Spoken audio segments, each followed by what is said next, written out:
Hey guys, welcome back to today's video. Today is Monday, September 27th, 2021, and today we're going to be talking about the Arizona election audit put forth by the Republican-controlled state Senate that actually went into Maricopa County, the state's most populous county, and questioned the legitimacy of President Joe Biden's victory in Maricopa County. Now, the reason why Maricopa County was chosen in specific is, number one, it has the largest population in the state. Nearly almost all of the state of Arizona resides in this one county, largely because the city of Phoenix is here. The metro area expands throughout the county. And it also is a county that typically votes with the winner of the overall state. Considering that most of the state lives here, that's exactly why. So the Republican Party was hoping to find some type of boost for President Trump in Maricopa County, hoping that there was some type of inaccuracy in the election, trying to say that the election, in a sense, was rigged. Well, we finally have the results, in which we got actually 3 days ago. I am just now covering it because I actually pushed out my upload schedule just a few days over, but I should be catching up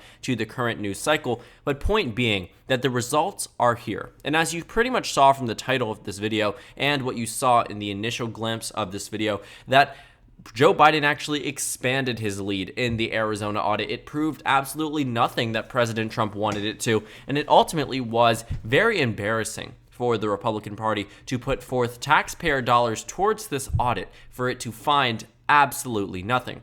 And the irony of it all is that Joe Biden expanded his lead, that he actually gained a few hundred votes in comparison to what the actual results said, meaning that, obviously a few hundred seems like a lot, but there were nearly, actually over 3 million votes in the entire state, meaning that Joe Biden won the state of Arizona by a larger margin, and that can't even be refuted. Because this was a Republican-led audit, because this audit was built on baseless claims of election fraud and trying to ensure quote-unquote election security, this is an ultimate and utter embarrassment for the GOP to have this come out as the result, because it shows that the money that was spent into this was an entire waste. But the narrative doesn't end there. Instead of acknowledging that Joe Biden gained his number of votes compared to what the actual results were, Donald Trump decided to double down on this baseless claim of election fraud and claim that the Arizona audit, the one that I just showed you that proved that Joe Biden won the state,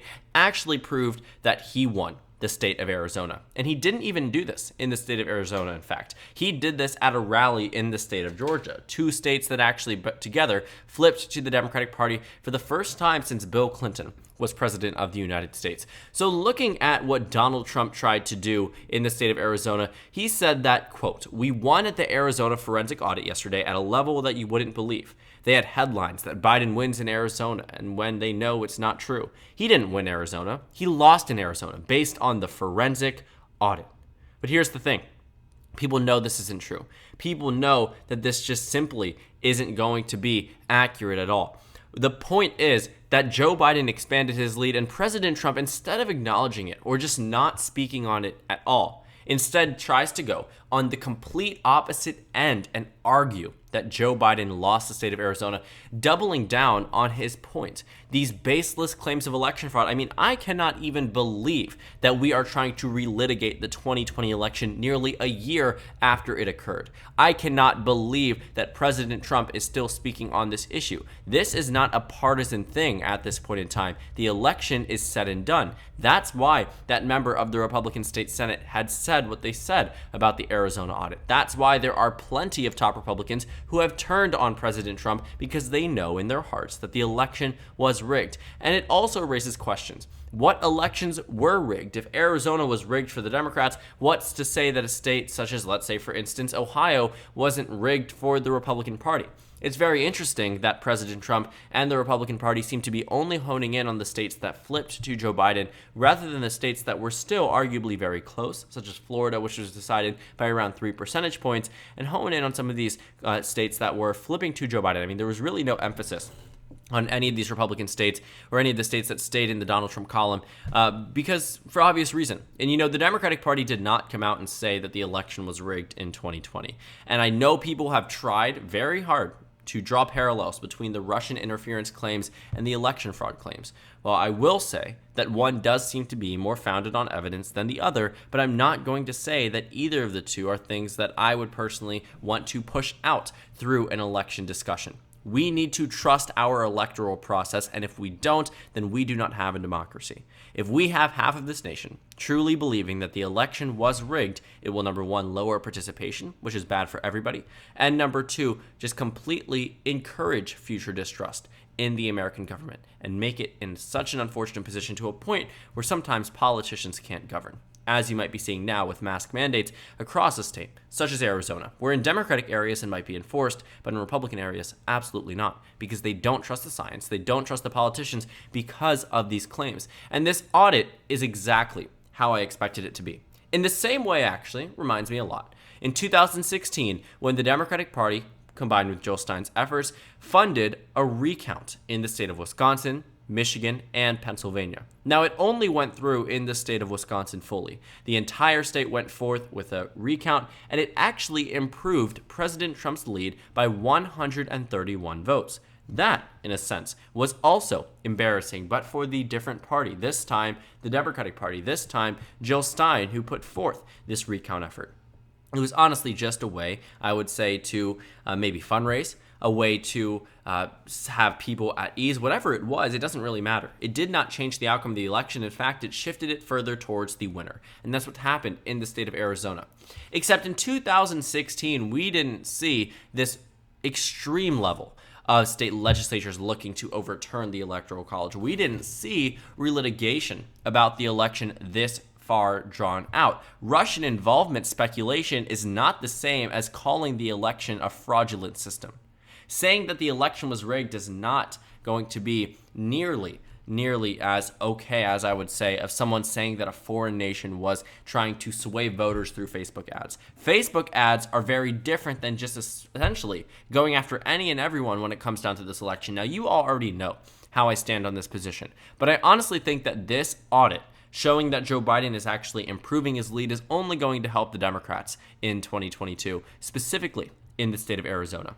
Because when you take a look at the way that I personally rate the state of Arizona and have rated it for quite some time, it's actually been in a pretty solid column for the Democrats. They have a pretty good lead right now with Mark Kelly as the nominee, which presumed nominee, I should say that.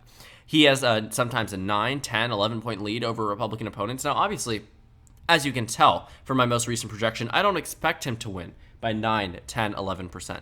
But those were the leads that he took over Martha McSally early on in the race. And the final result ended up being him winning in the state of Arizona by surprisingly the same margin as Kyrsten Sinema. Both Kyrsten Sinema and Mark Kelly defeated the same Republican opponent, Martha McSally, by 2.4%. 2.4% across the state. So Arizona, 2 times, back-to-back elections, voted for the Democratic Party in the United States Senate. Now, this should have been the warning sign, to be completely honest, for the Republican Party in 2020, that the state of Arizona was going to turn blue. Because Kyrsten Sinema was able to win here, because the House of Representatives went to the Democratic Party in 2018 in Arizona, more Democratic representatives than Republican ones, even though Republicans controlled the redistricting process, meaning they drew these to be favorable towards them, didn't end up being favorable towards them because of population shifts and demographic changes, whatever it might be. Point is, Democrats did well in Arizona in 2018, did well in the Senate election in 2020, and voters will only be more enthused to vote for the Democratic Party if the Republican Party is still coming out with these claims and still trying to change the narrative, even though the Republican-led audit showed clear as day that Joe Biden won the 2020 presidential election in the state. In addition, it's not just President Trump that is trying to push these claims. It is also his closest allies. Representative Paul Gosar, who was actually floated as a potential candidate for the 2022 Senate race here, saying that the election audit, that we need to have an election redo, saying that this audit was fraudulent, that it was stolen in the same sense that he believes the 2020 election was, essentially calling for us to rehold the 2020 election. Think about how crazy this sounds. Think about to the average swing voter, a voter that had not voted for a Democrat since Bill Clinton, and there are plenty of them that had not voted for a Democrat since Bill Clinton until Joe Biden. 2000, Arizona shifted towards the right significantly. 2004, it went to the Republican Party by 11 points. 2008, by 9 points. 2012, by 9 points. Then 2016 rolls around, it shifts 6 points to the left. Arizona only goes to Trump by 3.5, and then Joe Biden wins the state. But you can see that from 96 through 2020, Arizona had not voted blue until Joe Biden.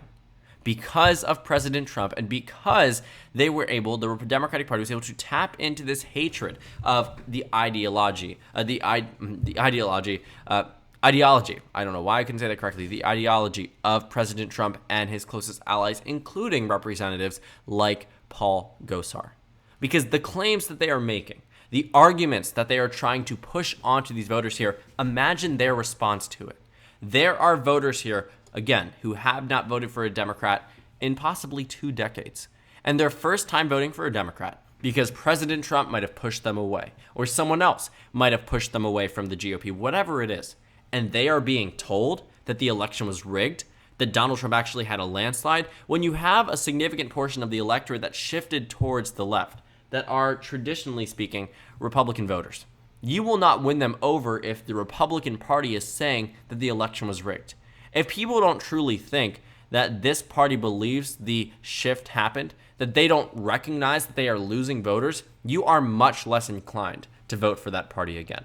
That's just simple American politics. And the fact that we are seeing a sitting United States representative calling for a redo of the election 10 months later, 10 months later, they are asking for a redo of the election. You know why? Because they know that Donald Trump lost the election. And it gets under their skin every single time. And that's the thing. Arizona went blue. And I cannot state this enough. There was not election rigging in this state. That is not a partisan statement to say. There was not election rigging in the 2016 election, or 2012, or 2008. That is not partisan to acknowledge that we trust our election results. But when you see, clearly speaking, and I'm going to say the Republican Party, not to try to attack them or not to try to make them seem less than the Democratic Party, but it is very clear that one political party is trying to continue to relitigate the 2020 election, trying to continue to say that the election was entirely rigged, that the election was stolen from Donald Trump, instead of recognizing the amount of support that you lost in the House elections, recognizing the amount of support that you lost in both Senate elections. Think about how that happened. Rather than try to push this off as a typical type of scheme where you say that the election was rigged and that you didn't actually lose any voters, think about, first of all, how the voters would react to that and what that actually means. Essentially, you're giving up the state because you are failing to acknowledge what is happening across your state, a state that used to be ruby red, to be completely honest with you. So this audit actually will end up helping the Democratic Party in the regard that it is going to continue pushing President Trump and representatives like Paul Gosar to say that the election was rigged. This rhetoric is not new, but the continuation of it boosts the Democratic Party's chances, especially in states such as this one. When you find newly turned blue states, they already have the advantage over the GOP. It is now on the Republican Party to play offense. 5 Democrats, 4 Republicans. Republicans need to play offense to reclaim that majority. 2 Democratic senators, 0 Republican senators. Republicans need to play offense in order to win back Senate control, or at least tie it in Arizona, because they can't win back Senate control until at least 2024. That's assuming 2022 goes their way.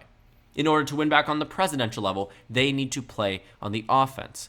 But it's very difficult to gain voters when you already lost an election, keep in mind, to gain voters with no room to fall, and to continue the claims and the type of energy and the type of campaigning and rhetoric that lost you the election in the first place. It's a very similar thing that you're seeing happening around the nation. For instance, I would show the state of Virginia as an example, in which Glenn Youngkin, as the Republican, is trying to push himself away from President Trump, but the Democrats are trying to pin him closer to him every single chance that they can get. And the reason being that Donald Trump is not a popular figure in the state of Virginia.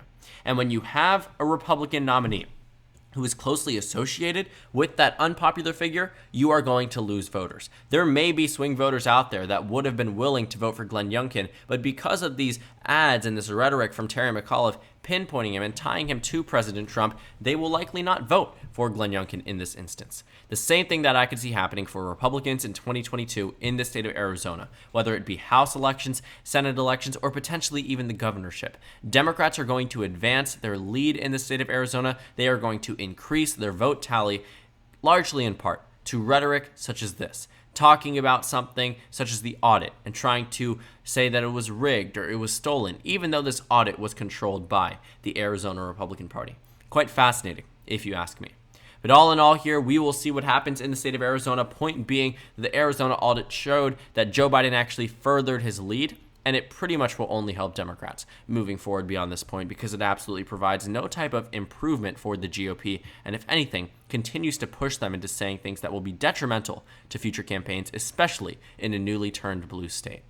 So thank you guys so much for watching this video. Make sure to comment down suggestions below. Subscribe on the left if you haven't already, and check out the Instagram and Twitter. At the bottom left of the screen, there's also a Discord server for you to go ahead and join. On the screen, there's a video you can watch, and then a playlist for my 2022 Senate election analysis videos. Again, thank you guys so much for watching, and I will see you all later today.